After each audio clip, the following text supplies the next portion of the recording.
इन्ना महंगा पत्थर लाया हुआ उन्होंने लोगों के 70 विछा के आपदे घरे पत्थर लाए ने। ये जिन्ना चिर भी नाश नहीं हुंदा ना उन्ना चिर असीं छड्डना नहीं। इन्हां दी सिरी दब्बणी पैणी है ना नशा तस्करां दी।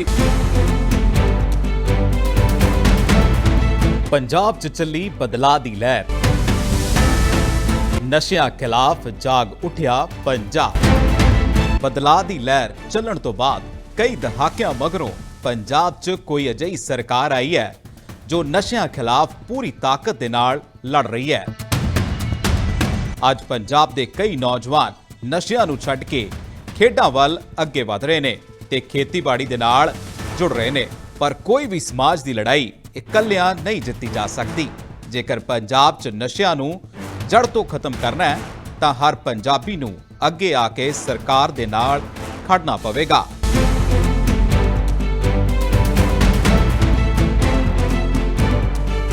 सरदार भगवंत सिंह मान दी सरकार दे वल्लों शुरू कीती युद्ध नशे विरुद्ध मुहिम तहत हुण नशा मुक्ति यात्रा तुहाडे पिंड तुहाडे शहर पहुंच रही है।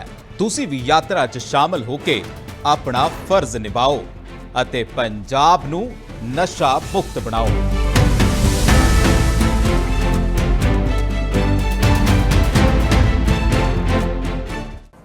दिल्ली की सड़कों पे अगर किसी आदमी का एक्सीडेंट होता था, चाहे वो दिल्ली का रहने वाला है या नहीं है, तो दिल्ली की सरकार ने एक स्कीम बनाई हुई थी कि उसका इलाज सबसे नज़दीकी प्राइवेट अस्पताल में कराया जा सकता है और उसके इलाज का पूरा खर्चा दिल्ली की सरकार देती थी। इसकी वजह से बहुत सारे लोग जिनकी सड़क पे दुर्घटना होती है उनकी जान भी बची, क्योंकि ये कई कोर्ट के मामलों में भी देखा गया है और डॉक्टर्स और इमरजेंसी के अंदर देखने वाले स्पेशलिस्ट ये बात कहते हैं कि जब भी कोई गंभीर दुर्घटना सड़क पे होती है तो अक्सर मृत्यु का कारण ये होता है कि उसको अस्पताल ले जाने में देर हो गई। अगर वो पहले 1 घंटे के अंदर अस्पताल पहुंच जाए और उसका इलाज शुरू हो जाए तो उसकी जान बचने की उम्मीद बहुत ज़्यादा हो जाती है। उसको गोल्डन आवर कहा जाता है। परसों की एक घटना है, एक वकील साहब हैं श्री अशोक अग्रवाल, उन्होंने एक चिट्ठी लिखी है दिल्ली सरकार को और उसमें उन्होंने कहा है कि दिल्ली में रहने वाले एक 26 वर्षीय युवा अमन झा, उनका एक्सीडेंट हुआ,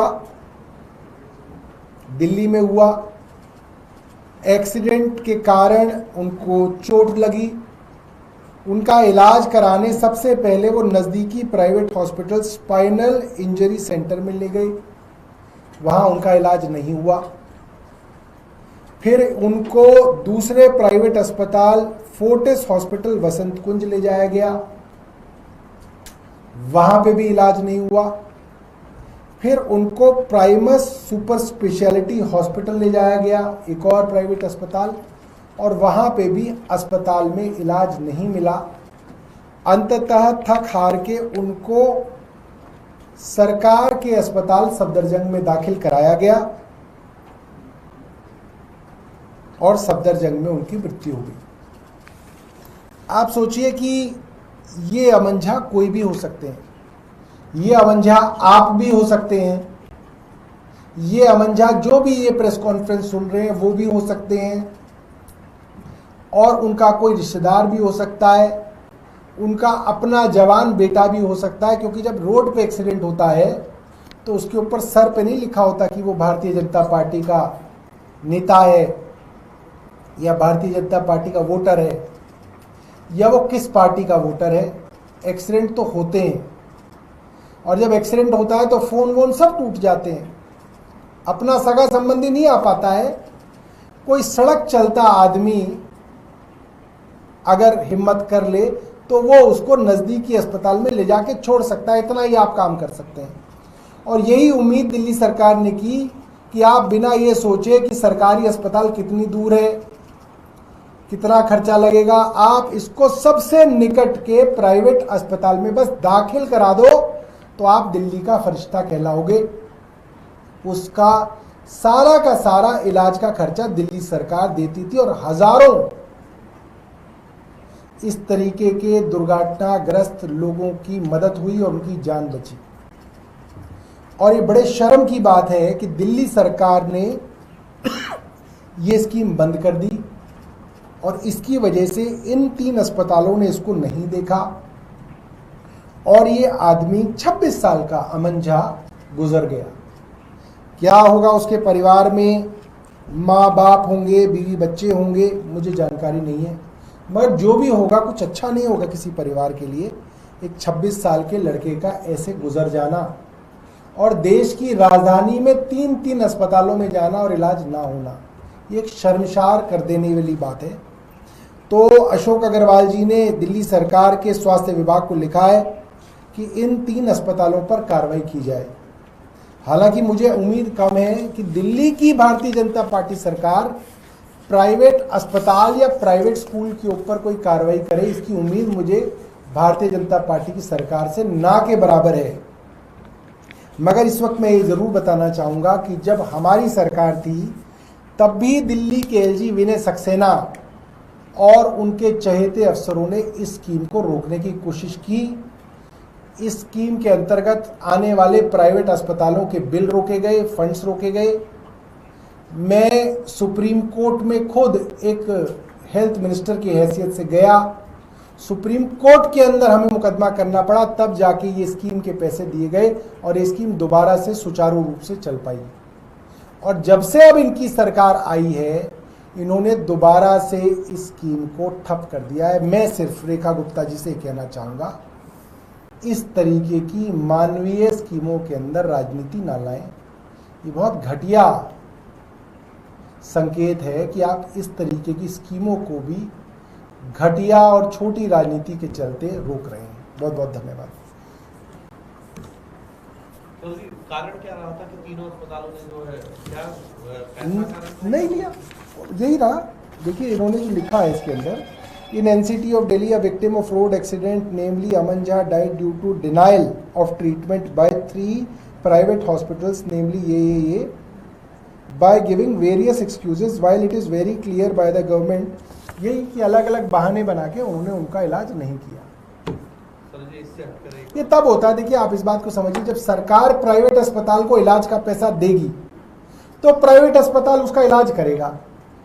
अगर सरकार अस्पताल के इलाज का पैसा ही नहीं देगी तो प्राइवेट अस्पताल क्यों करेगा? तो नहीं हो रहा है। इसलिए एक सवाल है, दिल्ली के मेयर हैं राजा इकबाल, उन्होंने मीट की बिक्री को लेकर अपील की है लोगों से कि जन्माष्टमी और जैन धर्म के पर्व के दौरान मीट की दुकान बंद रखी जाए।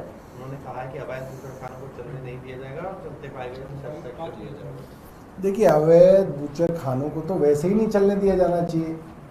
जो राजा इकबाल सिंह हैं उनको समझना चाहिए कि अवैध मीट की दुकानें तो वैसे ही नहीं चलनी चाहिए। जन्माष्टमी क्या और जैन धर्म का कोई पर्व क्या, तो वैसे ही जो है आप कर सकते हैं। मगर मेरा ऐसा मानना है, इस तरीके के आदेशों के चलते निचले स्तर पे मीट की दुकानों से पैसों का लेन देन होता है। क्योंकि अगर आपको कानून बनाना है तो आप दिल्ली सरकार के अंदर लाके कानून बना दीजिए, आप मीट बंद कर दीजिए दिल्ली के अंदर, हमें इसमें कोई आपत्ति नहीं है, मुझे तो कोई आपत्ति नहीं है। मगर आप जो इस तरीके के अनौपचारिक बयान देते हैं, इससे मेरा ये मानना है कि नीचे के स्तर पे करप्शन को बढ़ावा मिलता है कि भाई छोटे दुकानदार के ऊपर तो आप जो रजबाइश करेंगे। 5 स्टार होटल, मैं राजा इकबाल साहब से पूछना चाहता हूं, क्या 5 स्टार होटल भी जन्माष्टमी के दिन मीट परोसेंगे या नहीं परोसेंगे? अगर 5 स्टार होटल परोसेंगे तो फिर आप दुकानों पे कैसे रोक लगा सकते हैं? या बड़े बड़े रेस्टोरेंट परोसेंगे या नहीं परोसेंगे? तो ये सारी की सारी चीजें ये सिर्फ खाली बयानवीर बन के जो है आप प्रशासन और सरकारें नहीं चला सकते। इसके लिए आपके पास एक प्रॉपर पॉलिसी होनी चाहिए। ठीक है जी, और कोई आपका प्रश्न है?